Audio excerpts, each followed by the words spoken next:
Alright guys, कैसे हो आप सभी। तो उम्मीद करता हूँ आप सबने वो जो मैंने पीडीएफ शेयर करी थी इंस्टा पे सॉल्व कर ली है और अब आप इसके सॉल्यूशन देखने आए हो। किसी ने अगर वो पीडीएफ नहीं भी देखी है तो भी मैं क्वेश्चंस पहले लिखूँगा, फिर उसका सॉल्यूशन लिखूँगा। तो आप वीडियो को पॉज करके खुद सॉल्व करके और उसके बाद ही सॉल्यूशन देखना, ठीक है। तो स्टार्ट करते हैं। फर्स्ट क्वेश्चन जो था वो था, आपको कॉम्प्लेक्स नंबर दे रखा है a minus iota times B.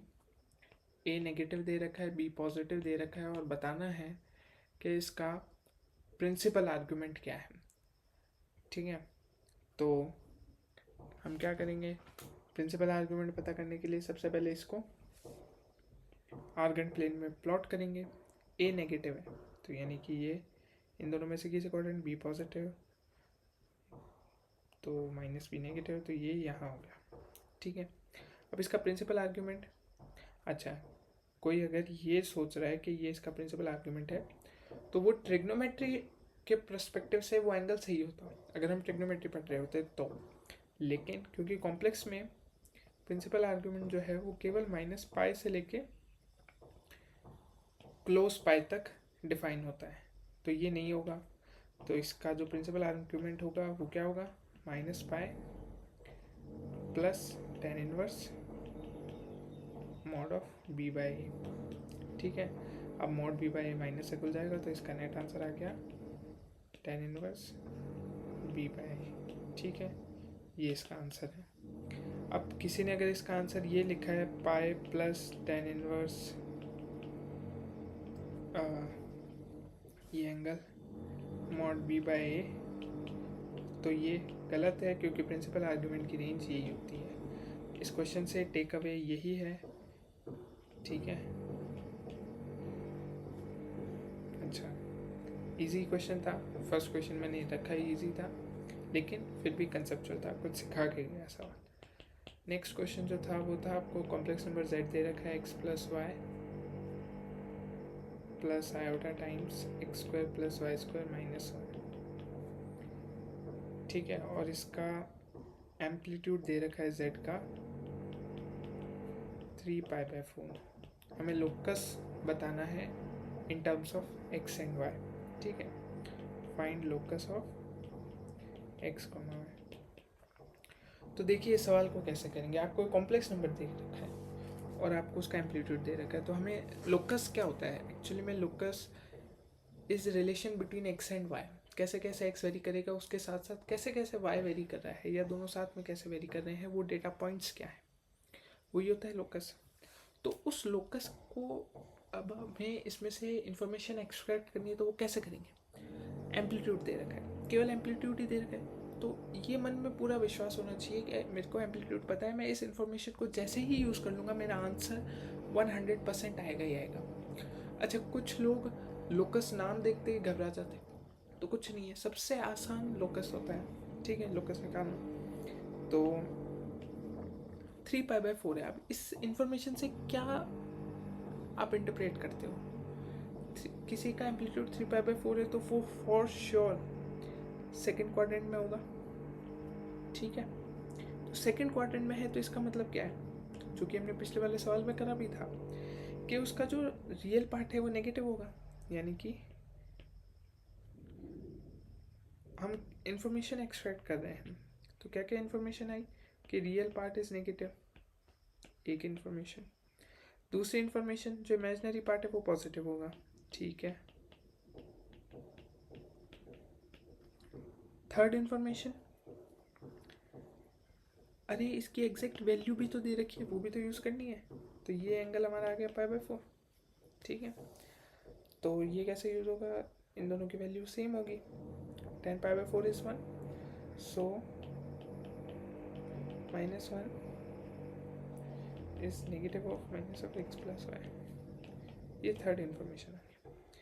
अब हमें इन दोनों इंफॉर्मेशन से, अब आप खुद बताइए, ये तो एक एग्जैक्ट इंफॉर्मेशन है, इक्वालिटी है। थर्ड इक्वेशन जो है it's an equation not an inequality. तो ये तो एक सेट ऑफ लोकस दे देगी, और इसका लोकस क्या है देखते ही बता सकते हैं अपन कि सर्कल है, ठीक है। सर्कल तो है, लेकिन क्या सर्कल की सारी वैल्यूज उसका आंसर है, नहीं। कुछ स्पेसिफिक वैल्यूज़ ही, क्योंकि कुछ कंडीशंस भी दे रखी है एक्स्ट्रा में। अगर ये कंडीशंस नहीं होती तो मैं कहता ये सर्कल इसका आंसर है, जो भी सर्कल का लोकस है, जो पेरिफेरी में जितने भी पॉइंट्स है उसके, वो सारे इसका आंसर है। बट यहाँ पर कुछ एक्स्ट्रा इन्फॉर्मेशन भी दे रखी है, तो सारी पेरिफेरी तो आंसर होगी नहीं, तो इसको हम ग्राफिकली प्लॉट करते हैं। ठीक है, तो हमने कार्टेशियन प्लेन पे x प्लस वाई नेगेटिव, इसका ग्राफ बहुत ईजी है। ये एक लाइन बन गई, सीधी स्ट्रेट लाइन। ठीक है,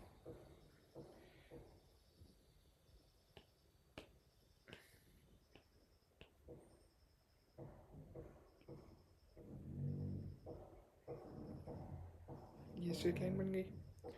फिर ये सर्कल की इक्वेशन है, ये सर्कल बन गया सेंटर्ड सर्कल विद रेडियस 1। ठीक है, अब ये जो थर्ड इक्वेशन है ये भी एक सर्कल की इक्वेशन है, लेकिन कौन सा सर्कल, उसको आपको बड़ा ध्यान से ऑब्जर्व करना पड़ेगा, बहुत इंटरेस्टिंग है, ध्यान से देखो। मैं अगर फर्स्ट और सेकंड इक्वेशन को ऐड कर दूँ तो मेरी थर्ड इक्वेशन बन रही है, ऐड करने पे थर्ड इक्वेशन बन रही है, यानी कि अच्छा फर्स्ट और सेकंड इक्वेशंस की बात कर रहा हूँ मैं, इनइक्वालिटीज़ की नहीं। तो ये सर्कल और इसकी इक्वेशन को ऐड करने पे मेरे इस सर्कल की इक्वेशन बन रही है, यानी कि जो इन दोनों के कॉमन पॉइंट्स होंगे वो इस सर्कल को ज़रूर सेटिस्फाई करेंगे, यानी कि वो सर्कल इन दो पॉइंट से ज़रूर पास होगा। ठीक है, इसको ध्यान से वीडियो को पॉज करके सोचना।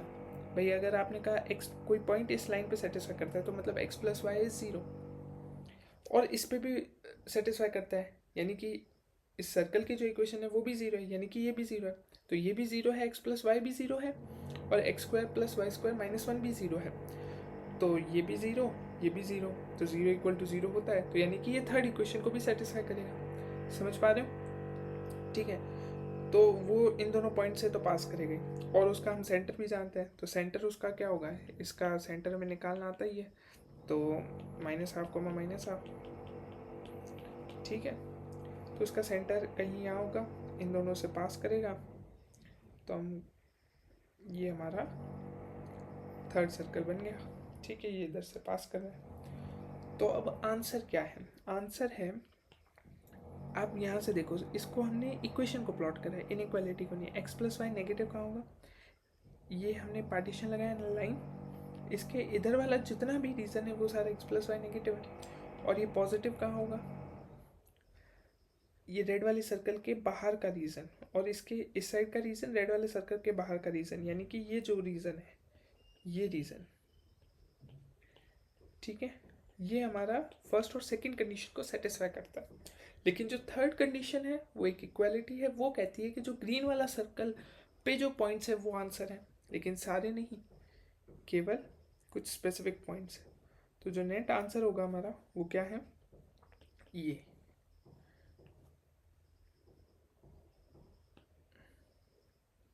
ये जो है ये हमारा नेट आंसर है, ये जो पॉइंट्स। ठीक है, तो कमेंट पे ज़रूर बताना कि किसका ये सवाल सही था, और अगर किसी ने कोई और अप्रोच से सोचा है तो वो भी लिखना कमेंट में, और किसी को कोई डाउट है तो मेरे इंस्टा पेज पे मेरा जीमेल अकाउंट का एड्रेस दे रखा है, वहाँ पर आप मुझे डायरेक्टली मेल कर देना, मैं विद इन 24 आवर्स आपका विद एक्सप्लेनेशन डाउट का सॉल्यूशन ज़रूर दूंगा। ठीक है, तो दिस वाज इट। चैनल को बिल्कुल सब्सक्राइब कर लेना और इंस्टा पे फॉलो कर लेना, ताकि लेटेस्ट अपडेट आपके पास आती रहे। हम इस चैनल पे बाकियों से, हमारा चैनल बिल्कुल अलग है, क्योंकि हम फालतू की चीज़ें, जो कॉमन चीज़ें जो हर चैनल पे आपको मिल जाएगी वो नहीं होगी यहाँ पर रैंकर्स की प्रॉब्लम होगी, सोचने का तरीका सिखाऊंगा मैं, और आपकी रैंक बिल्कुल बूस्टअप कराऊंगा जेई एडवांस और जेई मेंस में। ओके।